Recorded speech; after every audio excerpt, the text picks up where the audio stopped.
कुछ काफी वरिष्ठ एनिमल राइट्स एक्टिविस्ट ये बता रहे हैं कि केंद्र सरकार एबीसी कानूनों की सपोर्ट में सामने आई है। क्या ये बात सच है? इसका जवाब है नहीं, ऐसा कुछ भी नहीं हुआ है। चलिए हम समझते हैं आखिर हुआ क्या है।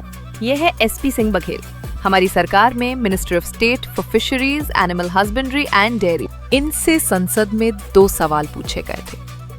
पहले सवाल में काफी स्टैंडर्ड पार्लियामेंट्री भाषा का इस्तेमाल किया गया है। इस सवाल में पूछा गया है कि सरकार ने क्या-क्या कदम उठाए हैं स्ट्रे डॉग्स के मेनेस से डील करने के लिए। दूसरा सवाल पूछा गया है कि इस मुद्दे पर राष्ट्रीय नीति है या नहीं।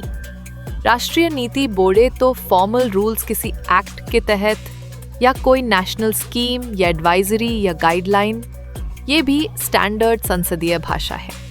अब इन सवालों के जवाब में बघेल साहब ने अब तक और हाल फिलहाल में लागू किए गए कानून सामने रख दिए। ऐसा इसलिए कि संसद में औपचारिक सवालों के जवाब देते समय कुछ नियमों का पालन करा जाता है। आपको ठोस और तथ्यात्मक जानकारी देनी होती है। आप बघेल साहब का जवाब देखेंगे तो आपको मौजूदा रूल्स, लॉज, एडवाइजरीज और गाइडलाइंस की एक लिस्ट मिलेगी।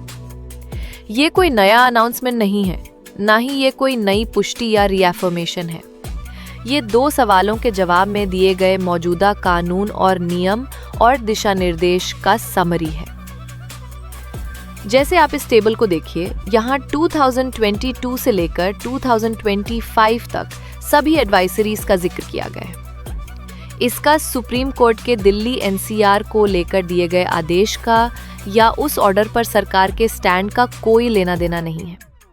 ये महज एक सूचना दस्तावेज है। सच अभी भी ये है कि सुप्रीम कोर्ट के आदेश पर स्टे नहीं लगा है और हमारी सरकार का पक्ष रखने आए एसजी मेहता ने स्टे के खिलाफ स्टैंड लिया था।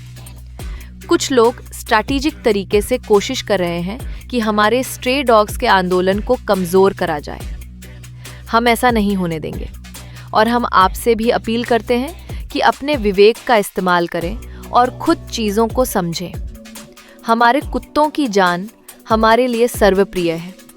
जय हिंद।